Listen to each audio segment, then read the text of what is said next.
for joining us on Studio 7 today. June is Men Health Month. Joining us now is Dr. Sudip Bose, here to talk to us about the importance of men's health. Thanks so much for being with us.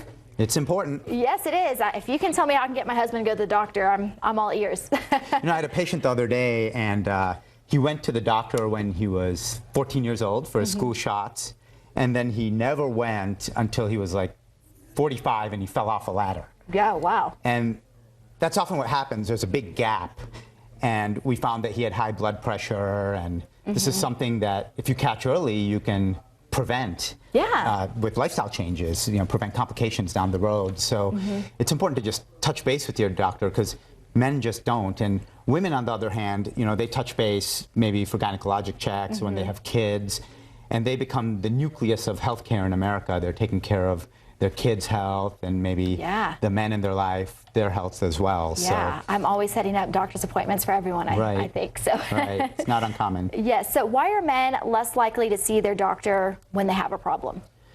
Well, I think it's a few reasons. Number one, they feel fine. Hey, I don't need to go to the doctor. I feel fine. Everything's great. But think of your car. That doesn't make sense to not take your car for an annual checkup if the car is doing fine, because it can break down on the side of the highway. So, and you can feel fine when you have high blood sugar, when you have high cholesterol, when you have high blood pressure, until you break down on the side of the highway. Right. And another reason men don't go is they may not feel well, but they're too busy, or they make excuses. And again, it's just think of that car on the side of the highway. And a while back, I was scolding one of my patients that, hey, you don't have a primary doctor? How can you not have a primary doctor? Right. And then I realized, you know what?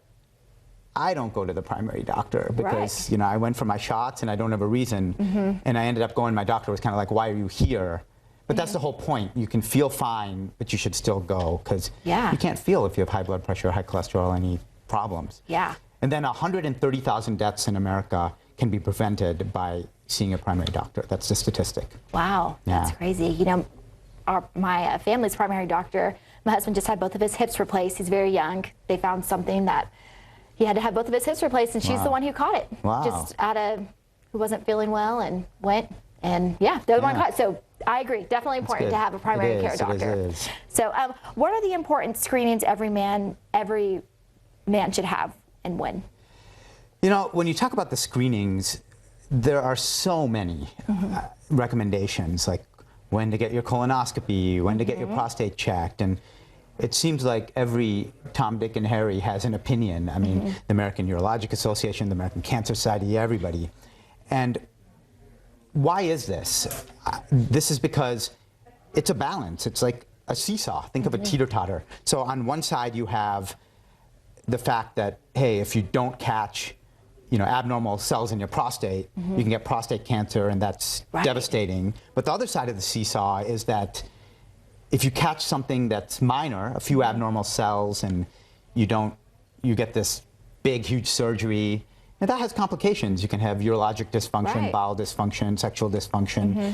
So it's finding that balance. The main point I'll make is go to your doctor. Yeah. Because that way you can have shared decision making and say, hey, I'm a little higher risk because of family history or not, and you can make a decision together of when to get those screenings done for prostate, for colon, and again, the #1 killer in men is heart disease. So even younger on, at a younger age, get that blood sugar, blood pressure, everything else checked. Perfect. And finally, in addition to screenings, when you feel like you should get those, what lifestyle changes do you recommend?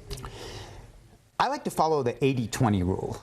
There's so much junk food out there now, and it's so good. It's really good, and that's the problem. Yeah. So if you follow the 80-20 rule, where 80% of the time you eat well and healthy, avoid excessive sugars, which can be hidden in the ingredient list in plain sight under different names, and then 20% of the time, follow your cravings, eat something, even if it's not great. We are human. Right. But most people don't follow that 80-20. They're more on the unhealthy side. Right.